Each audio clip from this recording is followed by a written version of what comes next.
व्यक्ति कैसा बिहेव करना चाहता है वो आपकी राशियां आपको हमेशा हेल्प आउट करती है। अच्छा। हाँ, सीक्रेटिव तो अपने दिमाग में या कहीं ना कहीं सीक्रेट्स हमेशा दिमाग में अपनी वक्ता में रहेंगे ही रहेंगे, सीक्रेट बात करेंगे ही करेंगे, सीक्रेटिव रहेंगे ही रहेंगे। दैट इज द गुण तत्व ऑफ एवरी राशि। छठे का कनेक्शन 10वें 11वें के साथ आ जाए तो नौकरी में गेन्स मिलते हैं। छठे को आप गलत नहीं बोल सकते। आप समझिएगा, आज हम पहाड़ क्षेत्र में जाएं तो पहाड़ में हर घर में एक पंडित है जो हाँ, वो ऐसे देख के बता देते हैं। कैसे? मतलब बिना कुंडली देख के वो आपको देख के बता देंगे, बेटा तुम्हारा ना कुछ शनि का चल रहा है, पेट खराब होगा। करेक्ट। पहली बात, ऑकल्ट का दौर स्टार्टिंग से था, आज सोशल मीडिया ने ऑकल्ट का दौर ज्यादा हाईलाइट कर दिया, मतलब वो राहु है, बढ़ा दिया। करेक्ट है।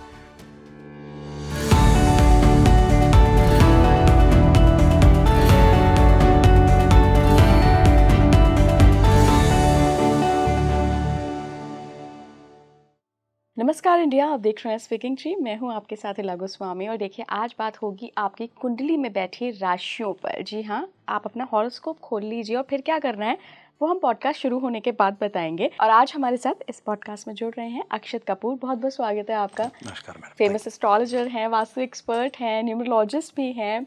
लेकिन आज इस पॉडकास्ट में अक्षत हम बात करेंगे एस्ट्रोलॉजी पर। Sure. और थोड़ा सा डीप इनसाइट देने की कोशिश करेंगे अपने यूज़र्स को। तो सबसे पहले मैं आप लोगों से कहूँगी कि आप एक चार्ट आपको स्क्रीन पे दिख रहा होगा, इसमें आप हाउसेस देख सकते हैं। इन हाउसेस में अक्षत कई बार ना नंबर्स लिखे होते हैं, तो ये नंबर्स किस चीज़ के लिए होते हैं और क्या इन नंबरों का भी कोई सिग्निफिकेंस होता है? सर्टेनली। ये जो आपने राशि बोला ना, जोडियाक जिसको बोलते हैं, वो 12 राशियां जो है उसी को नंबर्स बोला गया, उसको पर्सपेक्टिव में दिया गया कि वो नंबर्स हमारे साथ क्या एक्ट करते हैं। Aries, Taurus, Gemini, Cancer and so on, all the 12 rashis being out there. वो एक इतनी स्ट्रॉन्ग चीज शो करते हैं हॉरोस्कोप के अंदर कि आपके कैरेक्टरिस्टिक्स, व्यक्ति कैसा बिहेव करना चाहता है वो आपकी राशियां आपको हमेशा हेल्प आउट करती हैं। अच्छा। हाँ, हाउसेज आर इम्पोर्टेंट। हाउसेज बहुत ज़्यादा इंपॉर्टेंट है कि भाई कौन सा हाउस कैसा है। हम लोग बहुत बारी समझते भी है, पढ़ते भी हैं कि हाउसेज का पर्सपेक्टिव क्या निकल के आता है। First house I me my self, second house मेरे फूड हैबिट्स, मेरी फैमिली आता है, थर्ड हाउस मेरी हॉबीज़ आता है, फोर्थ हाउस मेरा घर का सुख आता है, माँ आता है, वाहन का सुख आता है, फिफ्थ हाउस मेरे बच्चे संतान आता है, सिक्स्थ हाउस रोग ऋण रिपु बोला गया। और सेम ऐसे सारे के सारे 12 घरों की बात करते हैं। जब मैं राशियों की बात करता हूँ, बृहद पराशर होरा शास्त्र, हमारा शास्त्र बुक लिखी गई महर्षि पराशर जी के थ्रू, तो उसमें सिर्फ एक ही चीज बोली गई, जैसे हाउसेज होते हैं वैसी राशि बिहेव करती है। राशियां कहीं भी जा सकती हैं, कैसे भी जा सकती हैं। तो एग्जाम्पल के तौर पे बात करते हैं, राशि की इंपॉर्टेंस कैसे निकल के आते हैं। कोई भी प्लैनेट एक राशि में हो सकता है कि नहीं हो सकता है। नवग्रह हैं, अब जरूरी नहीं है कि 12 घर 12 राशियां और सब में हो, तब भी 3 खाली बैठेंगे। अगर अलग अलग हैं तब भी 3 खाली रहेंगे। तो हर राशि का खुद का एक कारक तत्व होता है जिसको सबसे इंपॉर्टेंट माना गया। हम लोगों ने उसको एलिमेंटेशन में बांटा, फायर, एयर, वाटर। हाँ, स्पेस को नहीं गिनते, 4 में गिना जाता है। फिर उसके बाद उसके कारक तत्व के साथ ऐसा जोड़ा गया, जैसे एग्जांपल के तौर पे बात करते हैं, एरीज पे बात करते हैं, स्टार्टिंग से बात करते हैं। जहां पर भी एरीज राशि जाती है, मेष राशि जाती है, वो आपकी एनर्जीफुल घर को बना देती है। It gives you that energy, right. और आप ये मान के चलिएगा, एक मेष लग्न वाला व्यक्ति, मेष लग्न फर्स्ट हाउस पहली राशि मेष, वो आपको हमेशा एनर्जेटिक आदमी मिलेगा। उसका दिमाग हमेशा कुछ ना कुछ नया पर्सपेक्टिव पे हंट आउट करेगा ही करेगा, चाहे जो मर्जी हो जाए। हम जब आगे और एक बात करते हैं तो बड़ा इंपॉर्टेंट निकल के आता है जेमिनाई लग्न, मिथुन लग्न जिसको हिंदी में बोला गया। मिथुन लग्न में जो मेष राशि है वो 11th हाउस में चली गई। अब 11th हाउस क्या है? मेरा गेन्स है। 11th हाउस क्या है भाई? मेरे को हमेशा कहीं ना कहीं, जब तक मेरे से मर्चेंट बोलते हैं ना हम लोग, तो वो बोला गया उसके लिए, जेमिनाई के लिए ट्रेडर जिसको बोला गया। जब तक उसको प्रॉफिट्स की बात नहीं करोगे, उसको उसके दिमाग में घंटी नहीं बजेगी कि क्या चल रहा है क्या नहीं चल रहा। अभी हम लोग प्लैनेट्स की बात ही नहीं कर रहे, मैं अभी मंगल की बात नहीं कर रहा, कुछ भी नहीं कर रहा। कुंभ लग्न की बात करते हैं, थर्ड हाउस में चला गया मेष राशि। वैसा व्यक्ति, लड़का लड़की को अपने हॉबीज को लेके बहुत एक्साइटमेंट हमेशा लगी रहती है कि लेट्स परसीव समथिंग, कुछ ना कुछ करते हैं इस पे बढ़िया काम। राशियों को इतना स्ट्रॉन्ग पर्सपेक्टिव निकल के आता है। वृश्चिक लग्न बहुत इंपॉर्टेंट है, सीक्रेटिव बोला गया लग्न को। इसलिए क्यों बोला गया? आपको वृश्चिक राशि कहाँ की है? अष्टम राशि है, लग्न में आ गई। अष्टम is your secret, deep secrets of your life. आपके लाइफ के सबसे सीक्रेट अष्टम हाउस को गिना गया, वही लग्न में आ गया, तो आप क्या, वो आप उतना ही सीक्रेटिव निकल के आते हो। वहीं पर ही फिर मेष पे बात करते हैं। मेष कहाँ चला गया? छठे में चला गया। अब मेष वृश्चिक लग्न में छठे में क्या बोला गया? उस व्यक्ति को चैलेंजेस बहुत पसंद रहते हैं। आज कुछ तूफानी करते हैं, अब ऐसा कुछ करके दिखाएंगे। जहां पर भी कोई राशि चली जाए उसका कारक तत्व गुण तत्व वहीं से ही बढ़ना शुरू होता है हमेशा। तो इसलिए हम जब भी कुंडली देखते हैं ज्योतिष में हाउसेस, राशि और प्लैनेट्स तीनों का कॉम्बिनेशन देखा जाता है। इसीलिए बोला गया हर कुंडली खुद में ही बहुत यूनिक है।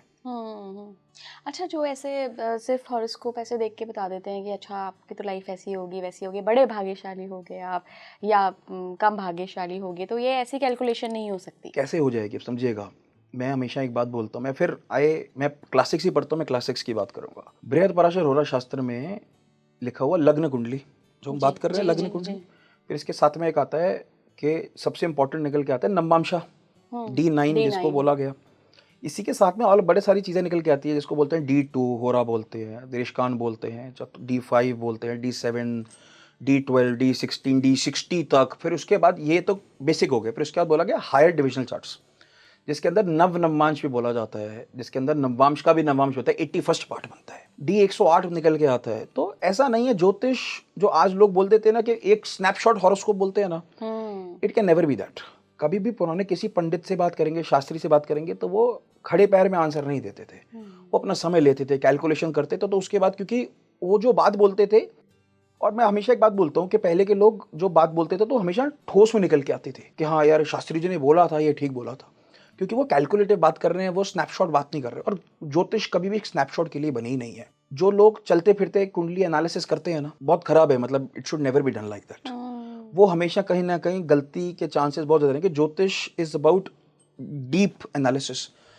8th हाउस क्या, ज्योतिष को बहुत जोड़ा गया। अब 8th हाउस हुआ है, डीप एनालिसिस हुआ, और अष्टम को खेल खिलाफ के साथ नहीं कर सकते।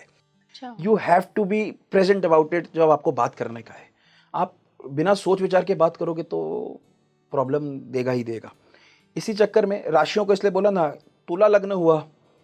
अब तुला लग्न में 2nd हाउस में चला गया वृश्चिक की बात करें अगर हम, सीक्रेटिव, तो अपने दिमाग में या कहीं ना कहीं सीक्रेट्स हमेशा दिमाग में अपनी वक्ता में रहेंगे ही रहेंगे।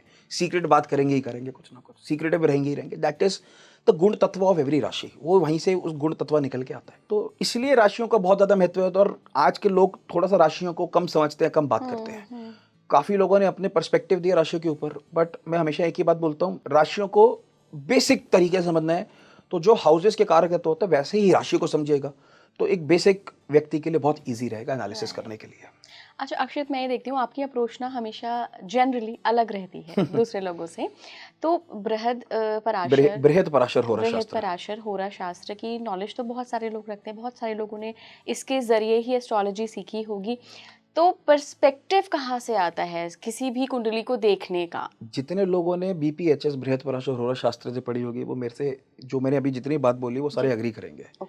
जितने लोगों ने खाली क्लासिक्स पढ़ी होंगी, क्लासिक्स नहीं पढ़ी होगी सॉरी, और बेसिक पढ़ लिया अंडरस्टैंडिंग के लिए, वो अग्री नहीं करेंगे। क्योंकि एक अपना एक बोलते हैं ना, अपनी एक ओपिनियन होता है हर व्यक्ति का। मैंने अपने चार्ट में एक, हमारे गुरुजी बड़ी अच्छी बात बोलते थे कि आप वो योग याद करोगे जो आपकी कुंडली में लग रहा है। जो आपके दोस्त की कुंडली में योग लग रहा होगा आपको याद ही नहीं रहेगा, क्योंकि आप अपनी कुंडली के अंदर एनालिसिस कर रहे हो। तो लोग कोई भी थ्योरी पढ़ लेते हैं, चाहे वो ज्योतिष में हो, चाहे वो वास्तु में हो, चाहे वो न्यूमरो में हो। जब भी वो थ्योरी पढ़ लेते हैं वो उसी को सच मान लेते हैं और उस पर आगे वर्किंग करते हैं। बट ऐसा नहीं होता है, कहीं नहीं होता। बृहद पराशर होरा शास्त्र जब लिखी गई तो उसने महर्षि जी ने बहुत सारे पर्सपेक्टिव लिखे गए।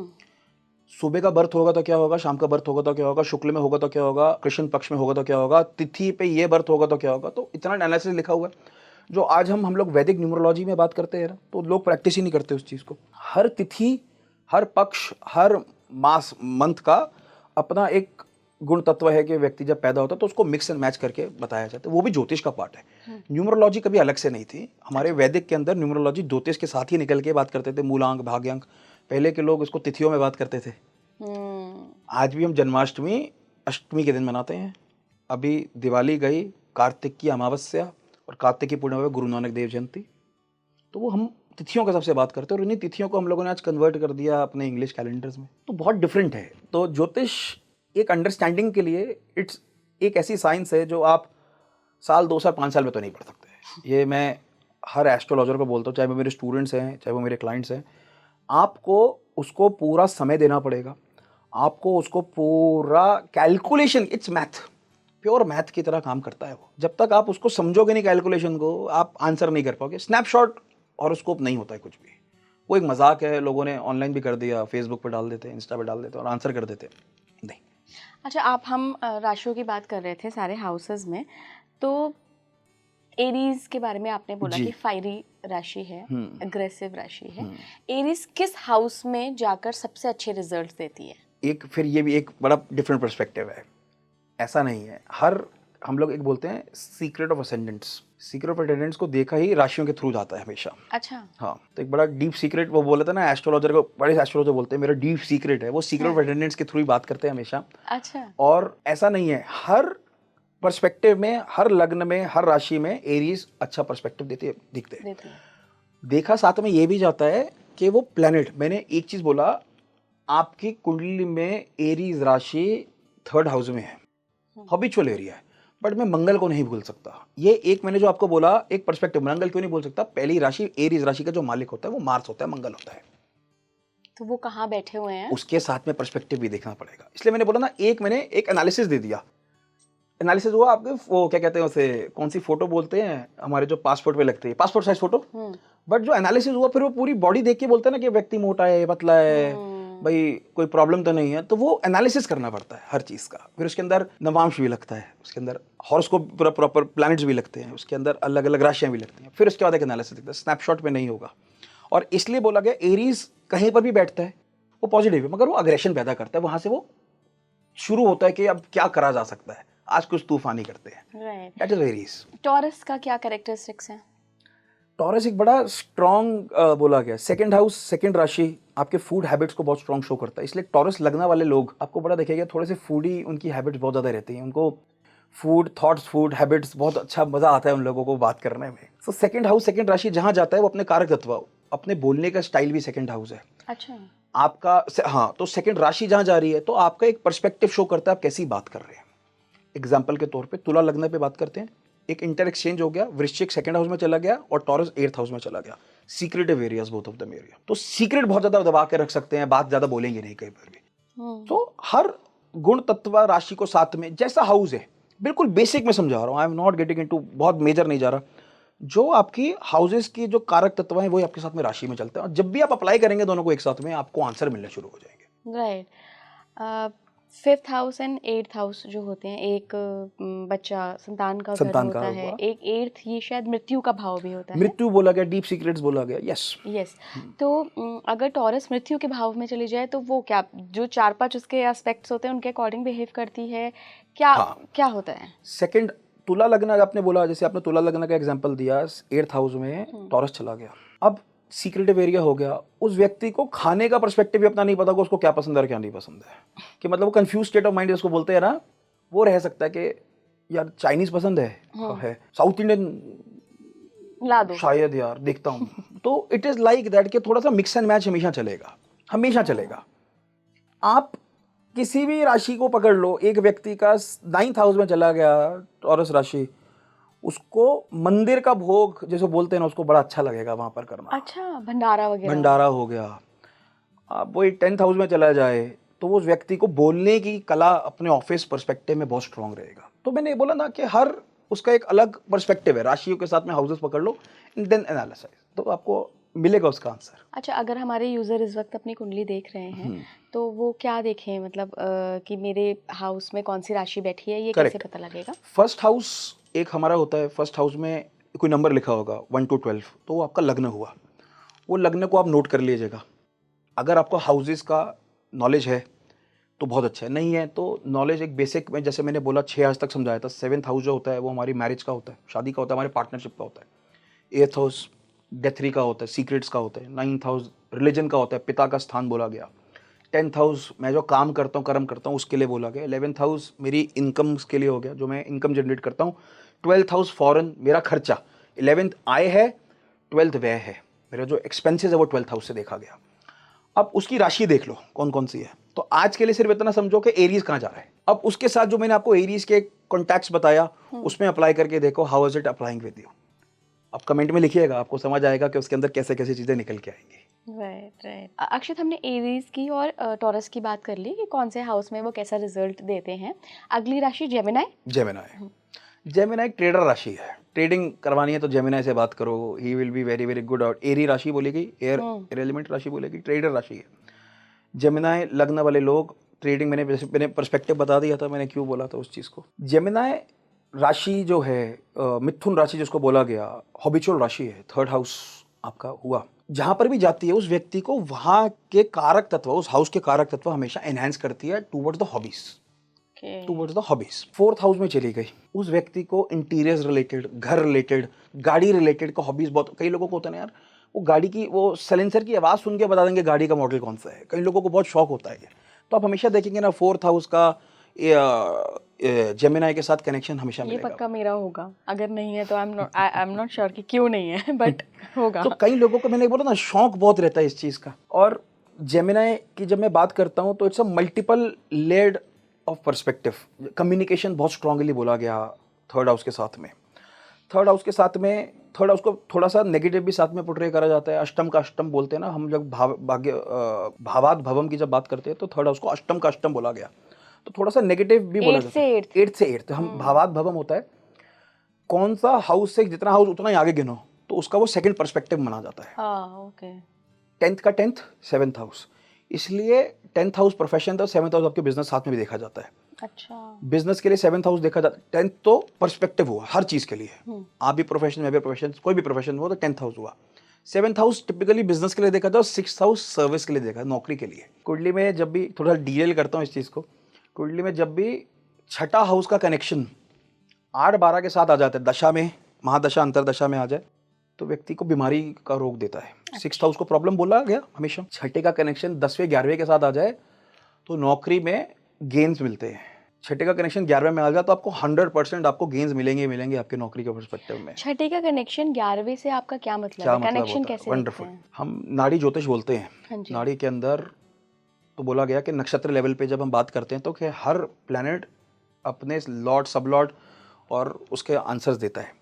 तो जैसे ही हम लोग जो कैलकुलेशन करके निकालते हैं कि 6th का कनेक्शन अगर आ रहा है, वो 6th का कनेक्शन पॉजिटिव हाउसेस के साथ या नेगेटिव हाउसेस के साथ, नेगेटिव मतलब 6-8-12 हुआ, वो दिक्कत दे रहा है, और वो पॉजिटिव के साथ चला गया, लग्न के साथ चला गया, आपके 10th 11th के साथ चला गया, तो वो आपको एस्पेक्ट दे रहा है स्ट्रॉन्ग कनेक्शन के लिए कि वो छठे को गलत नहीं बोल सकते हो। छठे को हमेशा लोग रोग ऋण रिपू की बात करते हैं। छठा आपकी सर्विस भी है, आप सोसाइटी के लिए जो काम कर रहे हो वो भी 6th हाउस है। एक वेरी जनरल बोलता हूँ, 6th हाउस का शुक्र हर ज्योतिष में नेगेटिव बोला गया। अगर 6th में शुक्र बैठता है तो पॉजिटिव प्रॉब्लम है, और कोई भी एस्ट्रोलॉजर होगा वो मेरे से इस बात पे कनेक्ट करेगा, वो बोलेगा। 3 एग्जांपल देता हूँ शुक्र 6th हाउस के। इंदिरा गांधी, बराक ओबामा और मदर टेरेसा, तीनों का छठा 6th हाउस है। एंड मेरे को लगता है आज हमारा जो मर्जी पर्सपेक्टिव हो सकता है इंदिरा गांधी जी को लेके, बट जब वो काम करते थे, हम अपने पेरेंट्स से पूछे तो दुनिया रुकती थी उनको सुनने के लिए। शी हैड दैट ऑरा, वो इतनी स्ट्रांग थी। बराक ओबामा क्या था कि भाई फर्स्ट ब्लैक प्रेसिडेंट, उस आदमी ने जितना काम करा नॉट ब्लैक के अलावा सबके लिए, तो आज भी अगर यूनाइटेड इंडिया भी इलेक्शन हुए, मगर आज भी अगर बराक ओबामा को रिकनेक्ट कर दिया जाए तो वो आज भी जीतेंगे और लाइफ लॉन्ग जीतेंगे, क्योंकि उनकी वो फैन फॉलोइंग है। मदर टेरेसा हम सब जानते हैं, हमने पढ़ा है उनके बारे में, जितनी सेवा उन्होंने करी किसी ने नहीं करी। तो 6th हाउस सेवा भी है।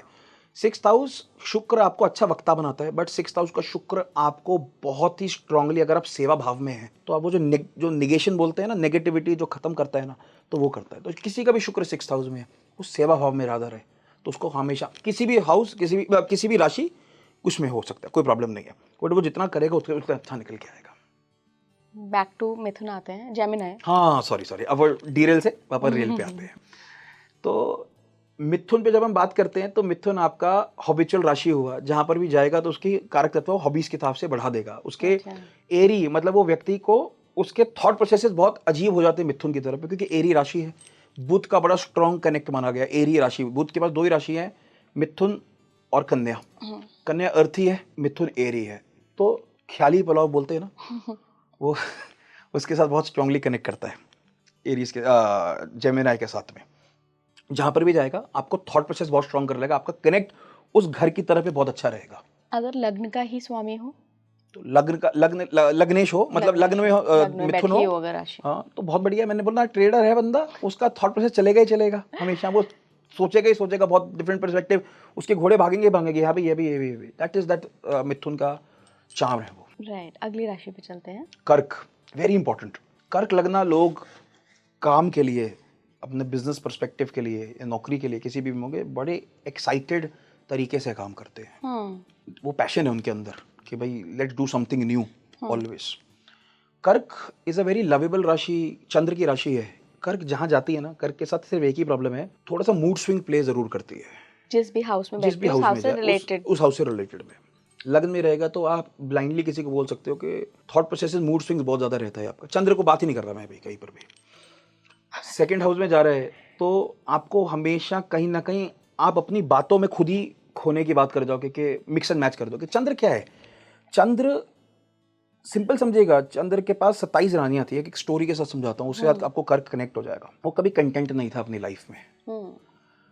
27वें के बाद 28वें के साथ क्या उनका रिलेशन रहा, उनसे आगे उनके संतान हुई और फिर शराब मिला और हम लोग पूरी स्टोरी जानते हैं। तो जहाँ पे भी चंद्र होता है वो कंटेंटमेंट नहीं रखता। जहाँ पे चंद्र की राशि हो तो कंटेंटमेंट नहीं रखती है, तो हमेशा बहुत ज़्यादा ईगरनेस बढ़ा के रखती है आपके अंदर पे। वो कर्क का देन है।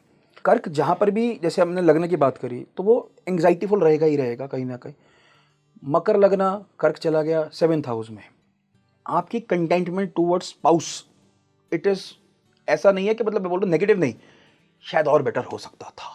वो शायद का लाइन हमेशा, चाहे वो व्यक्ति आज कोई भी व्यूअर होगा, ये शायद बोल ना पाए या लिखे भी ना कोई भी, बट हाँ शायद और बेटर हो सकता था। तो वो अपनी चेक कर लें कि ये कहाँ बैठी है कर्क राशि। करेक्ट।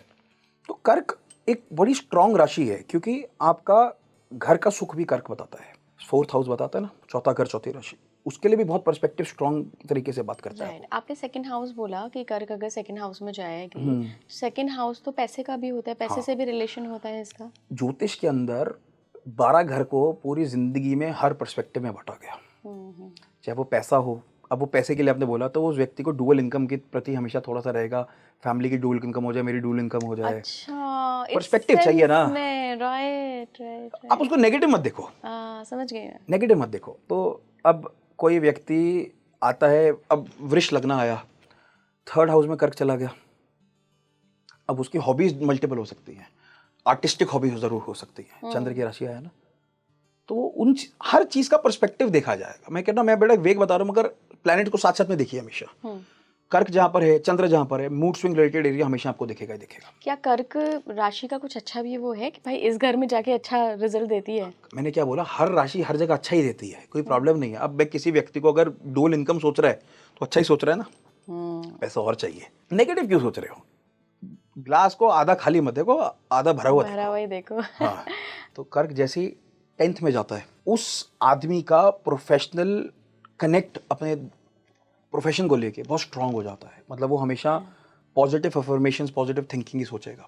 11th में चला जाएगा तो वो, जैसे मैंने सेकंड के लिए बोला, 11th के लिए भी डुअल इनकम हमेशा सोचेगा कि भाई मैं अपने आप को लाइफ में इंक्रीमेंट कैसे लेके आऊँ, कैसे बढ़ा के लेके आऊँ। 9th में चला जाएगा, वो धर्म, 9th को हमेशा धर्म के साथ हमेशा जोड़ के रखेगा। पिता का है, सब कुछ है, लेकिन जनरल पर्सपेक्टिव में वो धर्म के प्रति बोलने में, धर्म के प्रति समझने में उस व्यक्ति की गुणवत्ता बहुत बढ़ जाती है। तो कुंडली को हमेशा डिफरेंट, कहते हैं ना, एक हर कुंडली का एक अलग एंगल है उसको देखने का। तो उसको पॉजिटिव अफर्मेशन के साथ देखो कि कई, जब मैंने बोला कोई अगर 2nd हाउस में है तो अगर फिनिकी माइंड दिया, बट वो उतनी मेहनत भी करवा रहा है काम को लेके, क्योंकि कर्क लगना, फिर बोल तो बेसिक्स पे मेष राशि 10th हाउस, वो एनर्जी वहीं से निकाल के देके आएगा, स्ट्रांगनेस वहीं से देगा। 11th हाउस में 2nd राशि चलेगी, पैसे के पर्सपेक्टिव में बहुत स्ट्रांग निकल के आएगा। तो हमेशा कर्क को एक लग्जरी के हिसाब से भी साथ में जोड़ के देखिएगा, जहां पर भी जाएगा लग्जरी साथ साथ में आपको एनहांसमेंट देता है। 4th हाउस आपका घर का सुख हुआ, अब वही कर्क 2nd में चला गया तो उस आदमी को या औरत को लग्जरी टूवर्ड्स होम बहुत रहेगा कि भाई चाहे जैसे छोटा भी हो मगर चाहिए बढ़िया, होना बढ़िया चाहिए सब कुछ। वो कर्क का एक गुण तत्व है। ओके, 5th राशि कौन सी है? लियो, राजा। तो सूर्य जहां पर भी होता है वो कुंडली को आपका पर्सपेक्टिव देता है, लाइटन करने का, आपको बढ़ा देता है। सूर्य सिर्फ एक ही चीज मांगते हैं, जहां पर भी सूर्य की राशि आती है वो वहां की सेवा बहुत मांगती है। सिंह राशि लगन में चली जाए, आपको अपने ऊपर वर्किंग बहुत करनी पड़ती है, बिकॉज राजा हो ना, राजा को तो रोज अपने आप को मॉडिफाई करके चलना ही आगे, उसको अपने पे वर्किंग करना ही है। सेकंड है फैमिली की सेवा करोगे, जितना करोगे उतना मेवा मिलेगा। थर्ड में चली जाएगी भाई बहन, छोटे भाई बहन, माँ की सेवा फोर्थ हाउस के लिए हो गया। पंचम में सूर्य चले जाए, सूर्य की राशि चली जाए, संतान की जितना आप, हर पेरेंट करता है बच्चे को अच्छे से अच्छा देता है, बट उस व्यक्ति का, मर्द औरत कोई भी, संतान के प्रति में बहुत एनलाइटमेंट बढ़ जाता है। और वो जितना कनेक्ट होगा, जैसे मैंने एग्जांपल लिया, फोर्थ हाउस में सिंह राशि आ गया, वो अपनी मदर के साथ जितना स्ट्रांगली कनेक्ट होगा, लड़का लड़की, मदर लाइक फिगर, ठीक है ना, उस व्यक्ति को उतना ही स्ट्रांगनेस अपनी लाइफ में मिलेगा। जहां पर भी राजा है ना, राजा कहीं पर भी आपको डाउन नहीं करने देगा। सूर्य कुंडली में सिर्फ 2 जगह थोड़ी सी प्रॉब्लम देता है, 7th में और 12th में। अच्छा। हाँ, 12th में मरण कारक अवस्था बोला गया, 7th में क्योंकि वो ईस्ट वेस्ट एक्सिस बोला गया ना, तो अस्त मतलब सूर्य को डाउन जब बोलते हैं शाम का, वो 7th हाउस बोला गया। और वही एक जगह बोला गया कि जहाँ पे वो थोड़ी सी प्रॉब्लम सूर्य देते हैं, राशि की बात नहीं कर रहा। तो सिंह जहाँ पर भी जाएगा वो सिर्फ एक चीज मांगता है, थोड़ा सा वर्किंग करो उसके ऊपर, और जितना काम करोगे आपके पेंडिंग कर्मास खत्म होंगे। अच्छा। आपके पेंडिंग कर्मास भी सिंह के साथ में देखे जा सकते हैं, पंचम के साथ में, जब मैंने बोला। और एक बड़ी अच्छी रेमेडी बोलता हूँ पंचम के साथ में, व्हेनेवर सूर्य को या 5th हाउस को, 5th राशि को ठीक करना है, गायत्री का पाठ, गायत्री मंत्र का पाठ रोज सुबह 11-21 बार, जितना भी हो उतना करिएगा। बट एक और उसके अंदर है, गायत्री का पाठ कभी भी ऊंचा नहीं करते हैं, ओम भूर जैसे करते हैं ना, वैसे नहीं करते। हमेशा जब भी गायत्री करें कर्मा के लिए, हमेशा शांति में, जीप मन में ही करें। You will see results triple आपको मिलेगा हमेशा। तो एक मंत्र साधना, मंत्र जो हमारे में एक विज्ञान बोला गया, तो हर मंत्र की खुद में एक साउंड एनर्जी के साथ बात करते हैं, फ्रीक्वेंसी है, बहुत इंपॉर्टेंट है।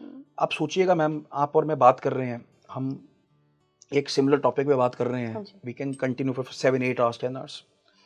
अब ये कहीं पर भी एक ऐसी टॉपिक आ जाए जहाँ पर आप और मैं अग्री नहीं करते हैं, लड़ाई करके उठ के चले जाएंगे, साउंड फ्रीक्वेंसी है ना। तो मंत्र साधना का वही है, पंचम इज योर मंत्र ऑल्सो। जो आपकी मंत्र साधना जो होनी है ना, वो 5th हाउस के साथ में, जो आपको स्थित करता है मंत्र, वो पंचम है। इसलिए सूर्य की इंपॉर्टेंस बहुत ज्यादा मानी जाती है पंचम हाउस में। 2nd house is your speaking, पंचम की साधना जो बोली गई वो पंचम से निकल के आती है। अच्छा अक्षत, जैसे लियो राशि की हम बात कर रहे हैं, सिंह राशि की, तो सूर्य की राशि मानी जाती है, सूर्य को यश से जोड़ा जाता है, तो यश वाला घर कौन सा होता है? यश बोले तो मतलब थोड़ा सा उसको थोड़ा सा फेम, नेम वाला घर। लग्न को सबसे पहले पकड़ोगे आप, नेम फेम, क्योंकि पहला सूर्य उच्च कहाँ का होता है? एरीज में, अपने ही एरीज में। स्वराशि आप जो बोल रहे हो वो स्वराशि है, लियो। उच्च का जो होगा वो 1st हाउस में होगा। 1st हाउस क्या होता है? आई, मी, माई सेल्फ, मैं क्या हूँ, मैं कैसा हूँ, मैं कौन हूँ, वो 1st हाउस है। तो लियो अगर आपका लग्न है, तो वो सिंह लग्न है। हाँ। तो सिंह लग्न एक बड़ा अच्छा, लग्न में कोई भी राशि जा सकती है। फिर वही बात आ गया, राशि का पर्सपेक्टिव जो आपको समझाया, उसके साथ उसका लग्नेश का भी इंपॉर्टेंस बहुत है। अब सोचो वही लग्नेश 12th में चला गया, सूर्य सिंह की बात करता हूँ, वो परेशान करेगा। अष्टम में चलेगा वो परेशान करेगा, तो वो उसको ग्रोथ कहाँ मिलेगी भाई? सिंह लगना, सूर्य अष्टम, उसको ग्रोथ मिलेगी डीप मेडिटेशन में, कि ही विल, वो इवॉल्व करेगा वहां से निकल के आएगा। अच्छा, तो वैसे देखना है, मतलब हमारे व्यूअर्स को एक बार आप बताइए। कुंडली को भेड़ चाल की तरह कभी मत देखो, ठीक है? हर कुंडली खुद में यूनिक है। आप उसको जब तक यूटिलाइज नहीं करोगे, अपने हाउसेस को, अपनी राशियों को, अपने प्लैनेट्स को, तो आप उसके कभी भी आंसर पे नहीं आ सकते। लाइन स्नैपशॉट नहीं करना कभी भी काम। राशि का पर्सपेक्टिव देखो, राशियां सारी अच्छी हैं, बट वो बैड कैसे रही है, उसका मालिक कैसे जा रहा है, वो सबसे ज्यादा इंपॉर्टेंट है। अगली राशि 6 पे बात करेंगे, ये आज के पॉडकास्ट की आखिरी राशि होगी, फिर आगे की राशियों पे हम अगले पॉडकास्ट में बात करेंगे। कौन सी है छठी राशि? कन्या, अर्थी राशि। कन्या मांगती है सेवा इन एनी फॉर्म। कन्या, मैंने जैसे एग्जांपल दिया आपको बराक ओबामा वाला, तो कन्या, जब भी कन्या का कोई भी पर्सपेक्टिव आएगा वो सेवा मांगता है। कन्या रोग ऋण रिपु हुआ, बट उसको नेगेटिव मत समझिएगा, कन्या राशि नहीं बोलते, 6th हाउस रोग ऋण रिपु के लिए बोला गया। 6th हाउस एक ऐसी चीज निकल के आता है कि आपको हमेशा एलिमेंट, मिट्टी के साथ जो भी कहीं पर भी जाएगा, अगर वो प्लैनेट उसके साथ एसोसिएटेड है, उस प्लैनेट का कोई भी प्लांट पकड़िएगा, उसके साथ अर्थ एलिमेंट के साथ जोड़िएगा, वो आपको उतना ही प्रोग्रेस में लेके जाएगा। बुध की राशि है? बुध की राशि है तुलसी। मंगल साथ में आ गया, अगर मंगल कन्या में बैठ गया तो नीम का पेड़। प्लैनेट को, राशियों को जोड़ के आप रेमेडीज खुद बना सकते हो, किसी की जरूरत नहीं है। और अगर कन्या लग्न ही हो? कन्या लग्न लोग, मैं हमेशा बोलता हूँ, उनको ऑकल्ट प्रैक्टिसिंग बहुत अच्छा लगता है, उनको दे उनका एक बड़ा रुझान रहता है हीलिंग के प्रति कि भाई क्या होता क्या, व्हाट्स नेक्स्ट। 6th हाउस की राशि लग्न में आ गया, साथ में मैं हमेशा फिर में बात है कि अष्टम की राशि बहुत स्ट्रांगली कनेक्ट करता है, मेष में आ गया ना तो उनकी जागरूकता जाग जाती है बहुत ज़्यादा। तो अच्छा, जितने लोग आजकल आप देख रहे हैं अकल्ट साइंस का कल्चर बहुत तेज़ी से बढ़ा है, स्पेशली अगर हम इंडिया की बात करें तो चारों तरफ लोग अकल्ट साइंस के बारे में इंटरेस्टेड हैं। स्टार्टिंग से बहुत था अकल्ट। आप समझिएगा, आज हम पहाड़ क्षेत्र में जाएं तो पहाड़ में हर घर में एक पंडित है जो हाँ, वो ऐसे देख के बता देते हैं। हाँ, कैसे, मतलब बिना कुंडली देख के वो आपको देख के बता देंगे बेटा तुम्हारा ना कुछ शनि का चल रहा है, पेट खराब होगा। करेक्ट। पहाड़ों में विद्याएं बहुत रही, पहाड़ों में सूत्र है जो फैमिली टू फैमिली चले। तो फेस रीडिंग एक बहुत पर्सपेक्टिव माना गया कि किसी का कुंडली नहीं है तो प्रश्न कुंडली बनता है, वो अलग चीज़ है, बट हाँ फेस रीडिंग से आप बहुत सारी चीज़ें निकाल के बता सकते हो। तो पहाड़ों की तरफ पे सामुद्रिक शास्त्र में आता है आपका पाम रीडिंग, फेस रीडिंग और फीट रीडिंग जिसको बोलते हैं ना, ये सामुद्रिक में आता है। तो वो विद्या बहुत स्ट्रांग है। और मैं क्योंकि बीइंग फ्रॉम देहरादून तो मैं हमेशा देखता हूँ कि वहाँ के हर घर में पंडिताई बहुत स्ट्रांग है। तो वहाँ पर बहुत ही ज़्यादा लोग कुंडली पे तो काम करते ही हैं, बट साथ में और ज़्यादा फेस रीडिंग हो गया, पाम रीडिंग हो गया, वहाँ पे उन लोगों का स्ट्रांगनेस उस तरफ बहुत ज़्यादा है। ऐसा नहीं है कि ज्योतिष एक खुद में बहुत एक स्ट्रांग एनर्जी पॉइंट है, बट साथ में जब पहाड़ों में ना देवी विद्याएं बहुत कॉमन रहती हैं। देवी विद्या मतलब तंत्र को पॉजिटिव समझिएगा, तंत्र को नेगेटिव मत समझिएगा। लोग तंत्र से डराते हैं। जब आप किसी की साधना करते हैं जी, शैविक साधना करें, देवी साधना करें, गणपति साधना करें, नारायण साधना करें, तो आप उसको साधते, मतलब साध का मतलब होता है आप अपने साथ कनेक्ट लेके चलते हैं, उस पावर को, एनर्जी को साथ लेकर चलते हैं। तो पहाड़ों की तरफ पे देवी साधना बहुत एक अच्छा स्वरूप माना गया। हम लोगों को, हम जितने दिल्ली वाले हैं या जो बाहर से आए, उनको अपने कुल देवी देवता कम पता होते हैं। आप पहाड़ में किसी को पूछेंगे उनको अपना कुल देवी, ग्राम देवी सब पता होगा। तो उनकी साधनाएं बहुत अच्छी हैं क्योंकि उनका एक पर्सपेक्टिव रिलीजन साथ साथ में चला। हम लोगों ने छोड़ दिया, उनको पता है। आज जिनको नहीं पता तो कोई प्रॉब्लम नहीं, ओम ग्राम देवाय नमः, ओम कुल देवता देवताय नमः, ऐसे एक मंत्र जो पंडित जी बोलते हैं ना पूजा में, उन्हीं के लिए बोलते हैं कि आपको नहीं पता तो इसमें कोई दोष नहीं है कहीं। तो इसलिए बैक टू कन्या आते हैं। मेरा क्वेश्चन ये था अक्षित आपसे कि जो अकल्ट साइंस का ये दौर बहुत तेजी से चल रहा है, तो क्या ये सारे कन्या राशि वाले हैं, मतलब कन्या लग्न वाले हैं? नहीं। पहली बात, ऑकल्ट का दौर स्टार्टिंग से था। आज सोशल मीडिया ने ऑकल्ट का दौर ज्यादा हाईलाइट कर दिया, मतलब वो राहु है, बढ़ा दिया। करेक्ट है, वो बढ़ा दिया। तो राहु को बोल सकते हो, राहु ने ज्यादा बढ़ा दिया, उसमें ज्यादा पर्सपेक्टिव है। बट हाँ, हर व्यक्ति का जिसका भी ऑकल्ट की तरफ पे होगा उसका अष्टम थोड़ा सा स्ट्रांग माना जाएगा, उसका 12th के साथ कनेक्शन अच्छा माना जाता है। और लग्न का अष्टम का 8th हाउस अलग अलग में, अष्टम का लग्न के साथ या 4th को साथ में बोला गया अपनी विद्या के लिए, या 12th के साथ में, ये 3 हाउसेस और चौथा 4th हाउस, ये साथ में कनेक्ट इनका देखा जाता है इस चक्कर में।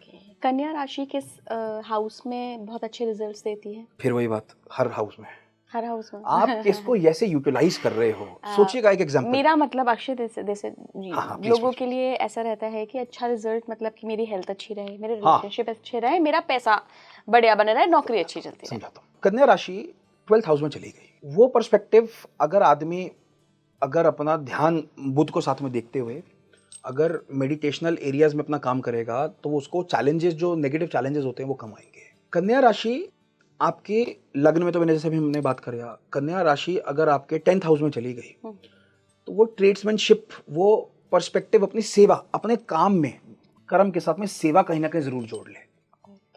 एनजीओ जोड़े, मंदिर जोड़े, गुरुद्वारा जोड़े, किसी नीडी की हेल्प करे, तो वो उतना ही अच्छा निकल गया। देखो, हर एक, समझाता हूँ इस चीज को, हर राशि का खुद का, जैसे मैंने बोला ना हाउसेस के राशि है, उसको बढ़ाना कैसे है, उसके कर्म साथ में काम, उसके साथ में हेल्प करते जाओ।